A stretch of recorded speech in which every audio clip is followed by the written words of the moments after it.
Good morning, class 10. How are you all? I hope you all are going through the literary lessons which we are doing in the class, the prose, the poetries. In the last class, we completed a poem, A Tiger in the Zoo. I have given you question answer, short type question answers also. I hope you all have copied it in your English notebook. Now today we will come to the lesson number 3. Come to page number 32. Okay, lesson 3, two stories about flying. Now there are two stories in this lesson that is given to you, and both of them talks about flying. Okay, now one is his first flight, written by Liam O'Flaherty. Another one is Black Aeroplane, written by Frederick Forsyth. Now, before you read, we must know, see, just I'm reading and just understand. Since the earliest times, मैंने काफ़ी दिनों से humans have dreamt of conquering the skies. Now, humans का ये हमेशा dream रहा है कि वो स्काई को भी कॉन्कर करे. जिस तरह से उन्होंने वर्ल्ड पर अपना कब्जा किया है, कॉन्कर किया है. कॉन्कर मीन्स कब्जा करना. जिस तरह से उन्होंने वर्ल्ड पे पूरी दुनिया पे हम लोगों ने कब्जा किया है, उसी तरह से उनका ये भी ड्रीम है कि वो स्काई पे भी कंट्रोल करें. Now here are two stories about flying. One is a young seagull is afraid to fly. What is seagull? Seagull is actually a bird who is flying across the sun. जो पूरे सूरज पे और पूरे sky पे high above the sky. Okay, they fly. How does he conquer his fear? उसे ये बहुत डर लगता है, बहुत डर रहता है young seagull को कि वो कैसे उड़े और वो किस तरह से अपने डर को वो ख़त्म करता है, अपने डर को कॉन्कर करता है. Second one talks about, that is a black aeroplane. It talks about a pilot and who is lost in storm clouds. Pilot है जो गायब हो चुका है आंधी तूफान में. Does he arrive safe? क्या वो safely arrive करता है and कौन उसे मदद करता है? Who helps him? So let's read the story, first one. And if you have any queries, I am going to give you the word meanings also, and everything is written in your book. So you don't need to worry. You just go through the lesson carefully. Okay? Line by line, word to word. Try to understand the word, and new words are coming to you. Please try to understand, because this is going to be your vocabulary. This will add up to your vocabulary. If you will know more and more of English words, you can use them in your daily talking, daily conversation. Okay, now the first lesson, his first flight. Okay, the young seagull was alone on his ledge. His two brothers and his sister had already flown away the day before. He had been afraid to fly with them. Somehow, when he had taken a little run forward to the brink of the ledge and attempted to flap his wing, he became afraid. The great expanse of sea stretched down beneath, and it was such a long way down, miles down. Now what happened? A young seagull who was alone on his ledge. Ledge means अपने जगह पे उनका जो land है, जो रास्ता पे जहाँ पे वो खड़ा है वहाँ पे वो कंटिन्यूसली डर रहा है. और his two brothers and sisters, वो लोग ऑलरेडी उड़ चुके हैं एक दिन पहले, एंड वो अभी तक उड़ नहीं पा रहा है क्योंकि उसे बहुत डर है, घबराहट है. He had been afraid to flying with them. अब वो बहुत घबरा रहा है कि किस तरह से फ्लाई करे वो. Somehow, when he had taken a little run forward the brink of the ledge and attempted to flap his wings, he became afraid. Now कैसे करके वो दौड़ के आता है सीगुल और वो उड़ने की कोशिश कर रहा है, लेकिन वो फिर से डर जा रहा है क्योंकि वहाँ पे जो नीचे है उसके नीचे है क्या है? The great expanse of sea, vast sea. Expanse means vast, जिसका एरिया बहुत ज़्यादा है. Stretch down beneath, beneath means नीचे. तो नीचे बहुत वास्ट सी उसे दिख रहा है. And it was such a long way down. वो बहुत नीचे है, बहुत खाई उसके नीचे, तो उसे बहुत डर लग, माइल्स डाउन. उसे ये डर है कि शायद वो गिर जाए और गिर के मर जाए. He felt certain that his wings would never support him. वो ये भी है उसे पूरा नॉलेज कि अगर वो उड़ने की कोशिश किया तो उसका विंग्स उसे नहीं बचाएगा, वो नीचे ही चला जाएगा. So he bent his head and ran away back to the little hole under the ledge where he slept at night. इसीलिए वो वापस क्या किया? He bent his head, वो अपना सर घुमा के और वो अपने होल में वापस चला गया और उस रात को वो सोने लगा. Even when each of his brothers and sisters, whose wings were far shorter than his own, ran to the brink, flapped their wings and flew away, and he failed to muster up courage to take that plunge which appeared to him so desperate. तो यहाँ पे ये कहना चाह रहे हैं कि भले ही उनके छोटे भाई बहन जो थे, उनके जो ब्रदर सिस्टर थे, उनके पास जो फेदर्स थे वो बहुत छोटे थे। इंस्पाइट ऑफ दैट उन्होंने अपने करेज से वो उड़ गए, बट ये अपना करेज बना नहीं पा रहा है। ये मतलब अब बहुत घबराया हुआ है, अंदर से बहुत डरा हुआ है। इसके पास लॉन्ग विंग्स है, ऑन टॉप ऑफ दैट वो प्रॉपरली फ्लैप नहीं कर रहा है, वो घबरा रहा है और वो करेज नहीं, अपना करेज वो डेस्परेट है लेकिन उड़ नहीं पा रहा है, हिम्मत नहीं जुटा पा रहा है। Mustered up means take in the courage to take that plunge which appear to him so desperate. उसके अंदर ये डेस्परेशन है कि हम मुझे उड़ना है, बट उसके अंदर ये नहीं है कि उसके अंदर करेज डेवलप करने की एबिलिटी नहीं है, उसके अंदर हिम्मत नहीं आ रही है।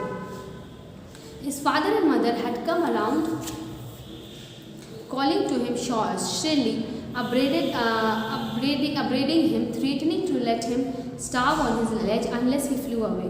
तो उसके फादर ने क्या किया, फादर एंड मदर ने had come around calling him shrilly, बहुत शोर मचाते हुए उसे कहते हैं upbraided him and threatening him to let him, और उसे डराते हैं कि अगर तुम नहीं उड़ोगे तो हम तुमको आज खाना नहीं देंगे, अगर जब तक नहीं उड़ोगे तब तक तुम्हें फूड नहीं मिलेगा। But for the life of him he could not move, लेकिन वो इतना घबरा के है कि वो मूव नहीं कर पा रहा है।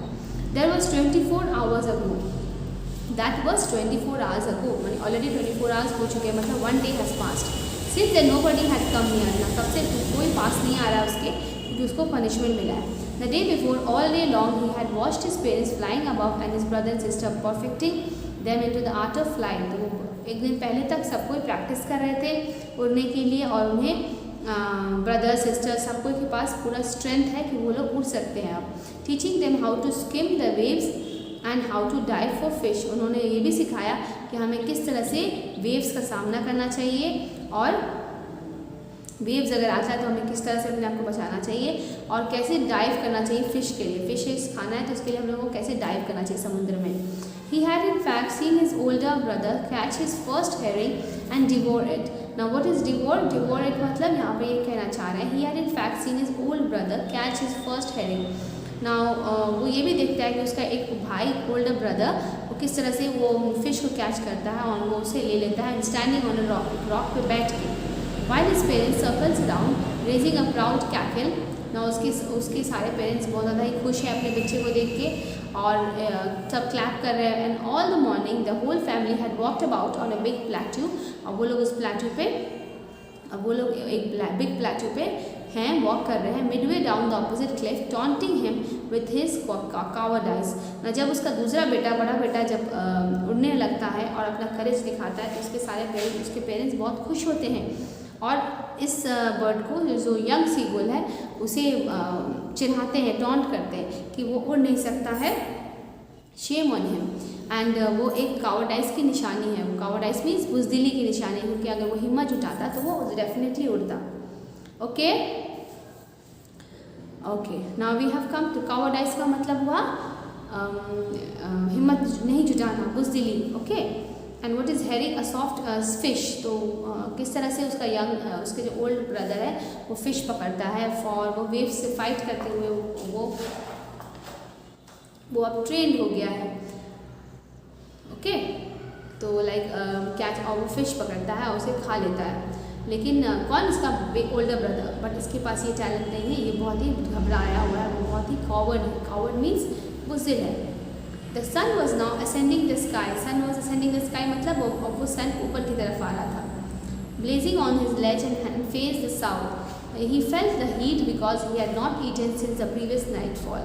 Now उसे बहुत भूख भी लग रही थी क्योंकि वो प्रीवियस नाइट से नहीं खा रहा है, क्योंकि उसको पनिशमेंट मिली है कि जब तक वो उड़ेगा नहीं तब तक वो खा नहीं पाएगा। He stepped slowly out to the brink of the ledge and standing on one leg with another leg hidden under his wing, he closed one eye and then the other. तो वो स्लोली वो आगे बढ़ता है, and standing on one leg, अपने एक leg से पे खड़ा होता है, अदर लेग अपने विंग्स में छुपाता है। उनकी आदत है कि वो एक लेग पे ही चलते हैं। He closed one eye and then the other, अपनी आंखों को वो बंद करता है, एक आंख को बंद करता है, दूसरी आंख को खोलता है। पहले एक आंख को बंद करते हुए वो दूसरी आंख को भी बंद करता है, and pretending to be falling asleep, और प्रिटेंड करता है कि वो उसे नींद आ रही है। Still they took no notice of him.